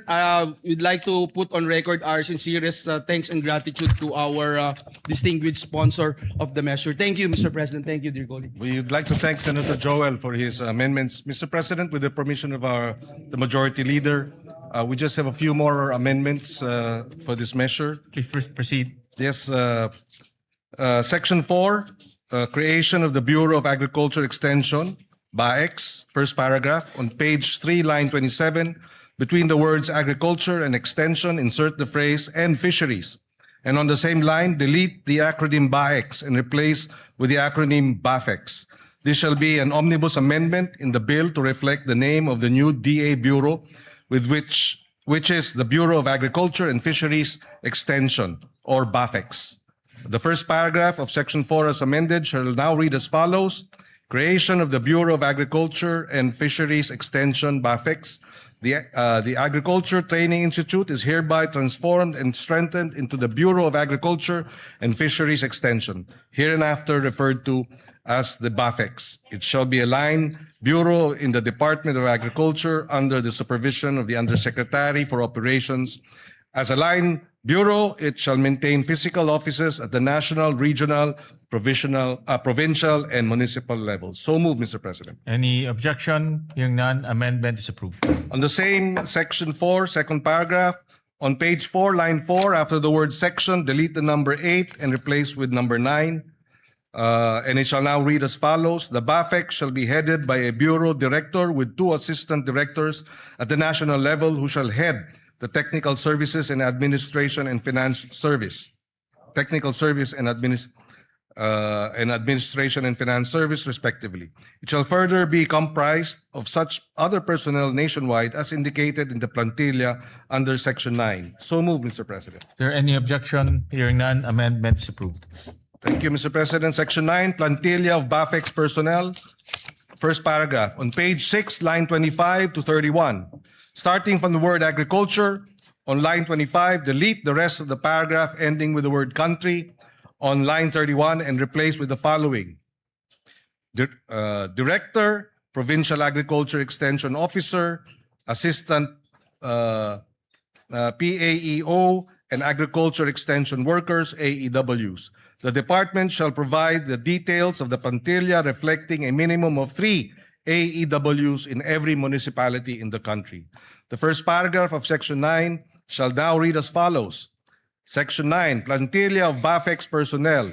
There shall be a plantilla of positions in the BAFEX, namely Bureau Director, 2 Assistant Directors, Regional Director, Provincial Agriculture Extension Officer, PAEO, Assistant PAEO, and Agriculture Extension Workers, AEWs. The department shall provide the details of the plantilla reflecting a minimum of 3 AEWs in every municipality in the country. So move, Mr. President. Is there any objection? Hearing none, amendment is approved. Section 9, third paragraph. On page 7, delete the entire paragraph on lines 5 and 6 and replace with the following paragraph. The basic salary grade for Agriculture 1 shall be salary grade 13 in the government salary grade scale, consistent with Republic Act 12215 or the Philippine Agriculturist Act. So move, Mr. President. Is there any objection? Hearing none, amendment is approved. Mr. President, on page 7, delete lines 15 to 16 and replace with agriculture officers, workers shall be entitled to appropriate representation allowance and traveling allowance, RATA, in accordance with existing regulations. So move, Mr. President. Is there any objection? Hearing none, amendment is approved. Penultimate amendment, Section 16 on appropriations, first paragraph on page 9, line 25. After the word for, delete the word personal and replace with personnel. The first paragraph of Section 16 shall now read as follows. Section 16, appropriation for the first year of implementation of this act the amount of 10 billion pesos shall be appropriated for personnel services and operation and capital budget requirements of BAFEX. It shall be sourced out of the total budget of the department. So move, Mr. President. Is there any objection? Hearing none, amendment is approved. And finally, on the title of the bill, the following, the omnibus amendment approved earlier, the title shall now read as follows.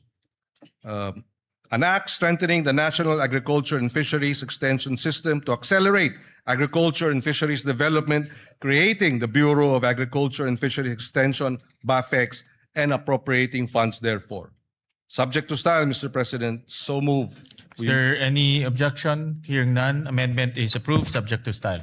Thank you, Mr. President. There are no other amendments. With the permission of the Majority Leader, I move to terminate the period of amendments. Thank you very much, Mr. President. With that, no other member wishes to make any further amendments. I move to close the period of amendments. Is there any objection? Hearing none, period of amendments hereby closed. Mr. President, I move to approve on second reading Senate Bill number 1991 under Committee Report number 53. Is there any objection? Hearing none, Senate Bill number 1991 is hereby approved on second reading. Please double. Thank you, Mr. President. Move to suspend Thank consideration. you, of the Mr. measure. President. Consideration of Senate Bill number 1991 is hereby suspended. And we'd like to congratulate the distinguished colleague for that. Mr. President, I move, finally, we'll take up one more bill and one sponsorship of another bill, and then we can suspend for the CA. And then we'll take up the other bills this afternoon when we come back, Mr. President. Mr. President, I move that we resume consideration of Senate Bill number 1905 under Committee Report number 35. I so move, Mr. President. Is there any objection? Hearing none, motion is approved. This measure, Mr. President, is for all our barangay health workers. We were in the ground during the earthquake, and we saw all the first responders were actually barangay health workers Correct. helping our people. We promised them, Mr. President, we will pass this, and therefore I would like to recognize, sponsor Senator Risa Ontiveros for their finalizing our amendments on this measure, Mr. President. By the way, for the record, Mr. President, we passed this already in the last Congress.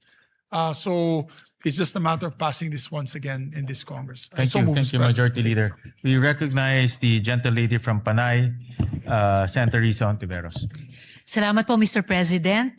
Mr. President, there are no more committee amendments and no colleague has submitted individual amendments for proposal today. So, with the indulgence of the body, Mr. President, if the body will kindly allow, and in the light also of what the Majority Leader has said, na actually round 2 na po ito ng mga barangay health workers sa buong Pilipinas since the previous or 19th Congress. If the body will allow, Mr. President, I respectfully move with the indulgence of the Majority Leader that the body closes the period of amendment on Senate Bill number 1905, Mr. President. Yes, this is actually the second time around this bill Yes, came to Mr. the floor. President. Yes, Mr. And President. last time we actually approved it. Unfortunately, hindi ho siya natuloy. No? So Yes. with that, Senator Erwin is raising his hands. We recognize Senator Erwin Tulfo. Just a short manifestation, Mr. President, Madam Chair, our sponsor. Kailangan na po siguro talaga nating ipasaho ito. Kailangan po dahil ito po ay ang ating pong mga barangay health workers, ang mga first responders. Ito po nakita natin nung nagdaang earthquake sa Mindanao, sila po ang nauna. Ang mga barangay health workers po natin, ginagamot po yung may mga sugat at nag-iikot po sa iba't ibang barangay. Doon po sa Sarangani, doon po sa General Santos City. At hindi lang po sa lugar na yan, kundi sa iba't ibang panig ng ating bansa na kapag tinamaan po ng mga unos, kalamidad, sila po ang unang-unang mga rumiresponde sa mga bahay-bahay. So, ika nga, I believe it is high time that we must pass this Senate bill alang-alang po sa kanila. And it is our way of saying thank you for your service. Maraming salamat, Mr. Thank you President. for that, Maraming salamat, Madam Sponsor. Thank you for that manifestation, Senator Erwin. I believe last night was Senator JV who sponsored this bill. No, kaya ho, That's dumaan right, na ho Mr. to sa maraming debate at sa wakas, nandito tayo ulit para aprubahan. Thank you very much, Mr. President. With that, I move that we close the period of amendments. Is there any objection? Hearing none, the period of amendments hereby closed. Salamat, move- Mr. President. Thank you, Mr. President. Mr. President, move to approve on second reading Senate Bill number 1905 under Committee Report number 35. So Is there any objection? Hearing none, Senate Bill number 1905 is hereby approved on second reading. Mr. President, I move congratulations. Congratulations to the sponsor. To the barangay health workers and the Majority. sponsor, Salamat, Mr. Mr. President. President. Congratulations. And to the Senate. Mr. President, move to suspend consideration of the same. The consideration of the aforementioned bill is hereby suspended. Mr. President, I move that we proceed to reference of business, short reference of business. The Senate Secretary is directed to read the reference of business. Reference to business, message from the House of Representatives, letter from the House informing the Senate that on 3 June 2026, it passed the following House bills in which it requests the concurrence of the Senate. House number A389, an act prohibiting political dynasties in national and local elective offices. Referred to the Committee on Electoral Reforms and People's Participation and Constitutional Amendments and Revision of Codes. House number 9466, an act converting the National Feeding Program into a National Nutrition Program by expanding its scope and coverage and enhancing its support mechanisms, appropriating funds therefore, amending RA 11037 or the Masustansyang Pagkain para sa Batang Pilipino Act. Referred to the Committees on Basic Education, Agriculture, Food and Agrarian Reform, Ways and Means, and Finance. Committee Report 71, jointly by the Committees on Basic Education, Agriculture, Food and Agrarian Reform, and Finance on Senate number 2272, with Senators Tulfo R, Pangilinan, Marcos, Estrada, Villanueva, Lapid, Villar M, Aquino, Ejercito, Tulfo E, and Villar C as authors. An act strengthening and expanding the National Nutrition Program, amending for the purpose Republic Act number 11037, otherwise known as the Masustansyang Pagkain para sa Batang Pilipino Act, appropriating funds therefore, recommending approval in substitution of Senate numbers 87, 219, 431, 902, 1145, 1192, 1207, 1312, 1375, 1471, and 1767. Sponsor, Senator Aquino. To the calendar for ordinary business. Majority Leader. Oo nga. Plenary na.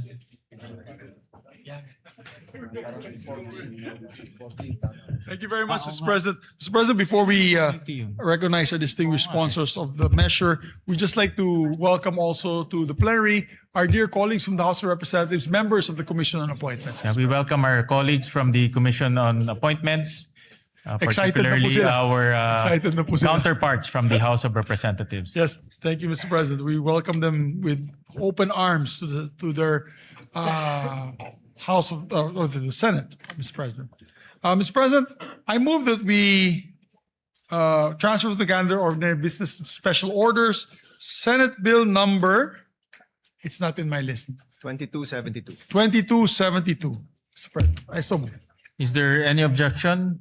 Hearing none, the motion is approved. Mr. President, I move that we consider Senate Bill number 2272 and ask the Secretary to read the title of the measure.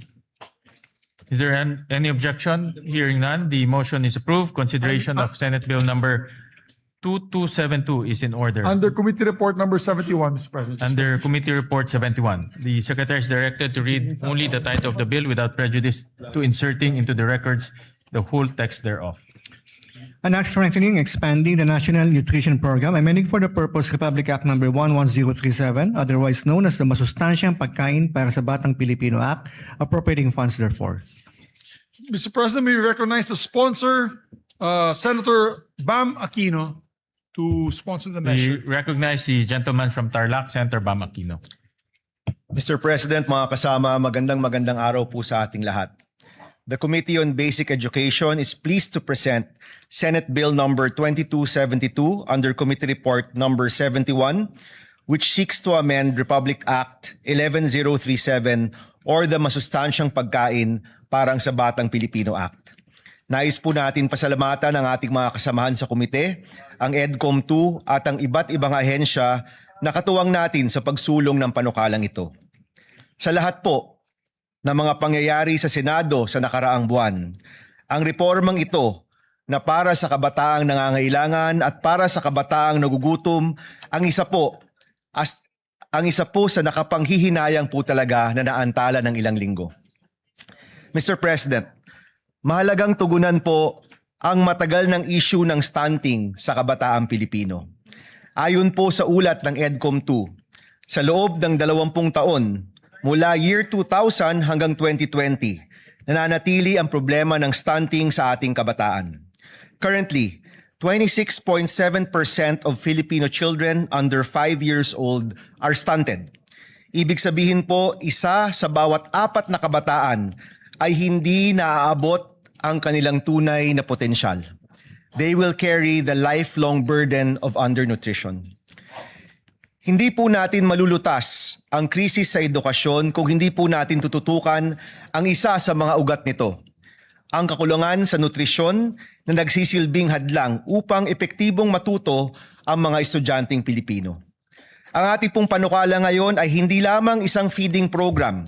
Ito po ay reforma sa edukasyon, isa pong public health strategy at isa pong hakbang sa pagpapaunlad ng human capital ng ating bansa. Meron pong matatag na ugnayan sa pagitan ng nutrisyon at edukasyon. Ang isang gutom na bata ay hindi makakapag-focus. Ang isang malnourished na utak ay nahihirapan na maalala ang pinag-aralan sa eskwelahan.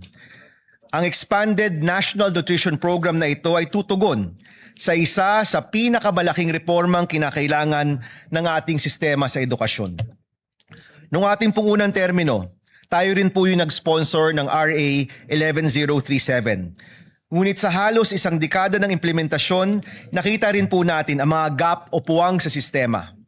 Our goal today is to bridge those gaps through 3 major reforms. Una po, sa ilalim ng ating bagong expanded National Nutrition Program, magkakaroon ng life stage approach mula sa tamang nutrisyon ng buntis na mga nanay hanggang sa mga sanggol, sa mga toddler, hanggang sa mga school-age children, hanggang sa mga kabataan sa high school. Ibig sabihin po, sa lahat ng essential developmental stages ng ating kabataan, meron pong masustansyang pagkain para sa mga nangangailangan. Ginagawa rin po nating universal ang feeding para sa lahat ng batang nasa kinder to grade 3. Ibig sabihin po, lahat ng mga bata sa kinder to grade 3 sa ating public school ay makakakuha ng masustansyang pagkain. Isa po ito sa pinakamahalagang hakbang at pinakamalaking reforma para tugunan ang krisis sa nutrisyon at sisiguraduhin po natin na tuloy-tuloy ang pag-aalaga. Pangalawa, malinaw na accountability at data governance. Nililinaw rin po ng panukalang ito ang mga tungkulin ng DOH, DSWD, DepEd, NNC, DILG at iba't iba pang mga ahensyang patungo sa nutrisyon ng ating kabataan. Sa pamamagitan po nito, maiiwasan ang overlap at masisigurado na may nakatutok sa nutrisyon ng bata sa bawat edad. Sisimulan din po ang isang Universal Health Record or UHR. Sa pamamagitan ng tama at updated na data tungkol sa nutrisyon, mas madali rin pong matututukan at mababantayan ang paglaki ng bawat bata mula barangay hanggang sa paaralan. Pangatlo po, ang pag-uugnay sa lokal na produksyon. Isa pong pinaglaban din po ni Senator Kiko Pangilinan. Ang pagtugon sa malnutrition ay tugon din po sa kahirapan ng ating mga magsasaka at mangingisda, ang ating food producers. Bibigyan natin ng prioridad ang freshly prepared hot meals at local procurement. Sa pamamagitan po ng diretsong pagbili sa mga lokal na magsasaka at mangingisda, sisiguro rin po natin ang kanilang kabuhayan. Kaya po yung budget para sa nutrition ay pwede rin pong magsilbing budget para sa ating lokal na agrikultura. Tulad din po ng ating Classroom Building Acceleration Program or CAP-ACT, maaaring bigyan ng suporta ang mga LGU na merong effective na feeding or nutrition programs. Sila po ay maaaring magkaroon ng bahagi ng pambansang pondo upang maipatupad ang mga nutrition program nila sa kanilang sariling lugar. Mga President, Mr. President, mga kasama, ang nutrition po ay isang long-term investment para sa ating human capital at ekonomiya. Ang mga batang malusog ay mas may pagkakataong magtagumpay sa paaralan, maging produktibong bahagi ng ating workforce at makapag-ambag sa pag-unlad ng ating bansa. Nagbibigay din ang batas na ito ng karagdagang suporta para sa mga vulnerable sectors tulad ng indigenous learners, mga nasa GAIDA or geographically isolated and disadvantaged areas, mga batang may kapansanan at mga buntis na mag-aaral. Gaya po ng iba nating mga reforma sa edukasyon, inaasahan ko po ang inyong suporta upang masiguro na wala ng batang Pilipino ang uuwi na gutom o mahihirapang mag-aral dahil sa kumukulong sikmura. Simulan po natin ang pag-unlad ng ating bansa sa pinakapundasyon, isang batang Pilipinong busog, malusog, at handang matuto. Maraming salamat, Mr. President, mga kasama. Magandang araw po sa inyong lahat. Maraming salamat, Senator Bam, at maraming salamat at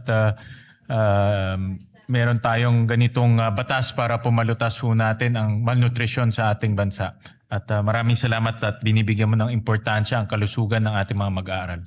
Thank you, Mr. President. One of our principal authors and sponsors would like to also sponsor. We recognize distinguished colleague Senator Joel Villanueva. Yeah, we recognize Senator Joel Villanueva. Thank you very much, Mr. President, distinguished Majority Leader. Ginoong Pangulo, distinguished colleagues, it is an honor to co-sponsor Senate Bill number 2272 or the Expanded National Nutrition Program Act, strengthening and expanding Republic Act number 11037 or the Masustansyang Pagkain para sa Batang Pilipino Act. As one of the authors of this particular measure, having filed Senate Bill number 1145, we'd like to put on record our sincerest thanks and gratitude to the sponsor of the measure, our chairperson, Senator Bam Aquino, for pushing for this timely amendments to the law. Ginoong Pangulo, kapag po ang isang batang Pilipino ay pumapasok sa paaralan na wala pong laman ang sikmura, hindi lang po yan ang walang laman. Unti-unti rin pong nauubos ang kanyang pag-asa. Because before a child can dream, before a child can learn, before a child can succeed, he needs to be fed and nourished. According to UNICEF, Mr. President, nearly 1 in every 3 Filipino children under 5 years old is chronically malnourished. Sa BARM nga po, umaabot pa raw po sa 45.2% ang stunting rate ng mga bata. Mas mataas pa po ito, Ginoong Pangulo, sa nakakaalarma ng 28.8% na stunting rate ng buong bansa. Habang tayo po ay narito ngayon sa bulwagang ito, may batang Pilipinong pumapasok sa paaralan na tubig lang ang laman ng kanyang tiyan. May batang hirap na mag-concentrate sa klase dahil siya po ay gutom. At may mga magulang na pinipiling huwag kumain para lang may maihain naman para sa kanilang mga anak.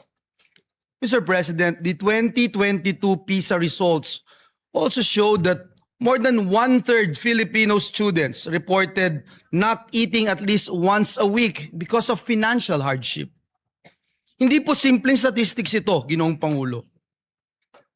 Mukha po ito o mukha po iyan ng batang nahihilo sa classroom. Mukha po yan ng batang unti-unting na pag-iiwanan.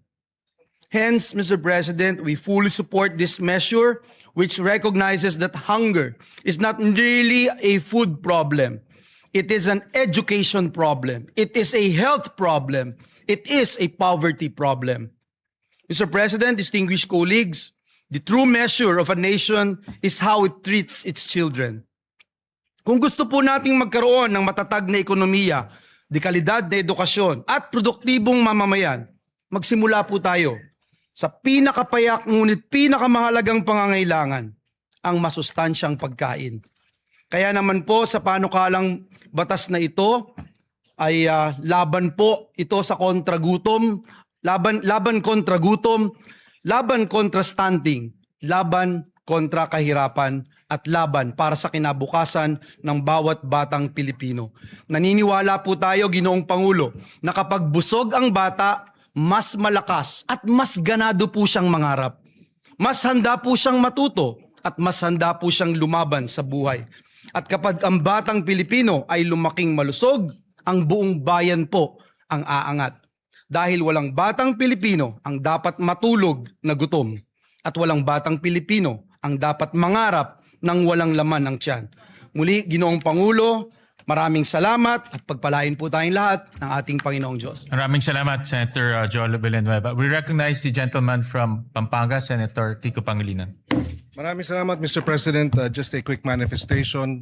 We will submit our co-sponsorship speech for this measure. We congratulate Senator Bam Aquino for marshalling this through. Nung nakaraang dalawang kampanya po natin ay pagkain at gutom ang ating tinututukan. Kaya ito'y isa sa mga mahalagang panukalang batas na dapat lamang ay maipasa kaagad. Isang pondo, Mr. President, 4 ang tinutugunan. Kahirapan, kalusugan, edukasyon, at agrikultura at pangingisda, Mr. President. 4 ang tinutugunan, 1 pondo, Mr. President. Hindi lang gutom ng ating mga kababayan, ang ating mga anak, pati ang gutom ng ating mga magsasaka at mangingisda na maibenta ng tama ang kanilang ani at huli para gumanda ang kanilang kita, matutugunan din ng panukalang ito. Kaya we will submit our co-sponsorship speech, and we thank Senator Bam Aquino for marshalling this measure. Maraming salamat, Mr. President. Thank you. very much. We also recognize the gentleman from Palawan, Senator Erwin Tulfo. Mr. President, distinguished colleagues, I rise today to manifest my full support on Senator Bam Aquino's bill and formally co-sponsor the bill on the expanded National Nutrition Program under Committee Report number 71. Section 15, Article 2 of our 1987 Constitution explicitly mandates that the state shall protect and promote the right to health of the people.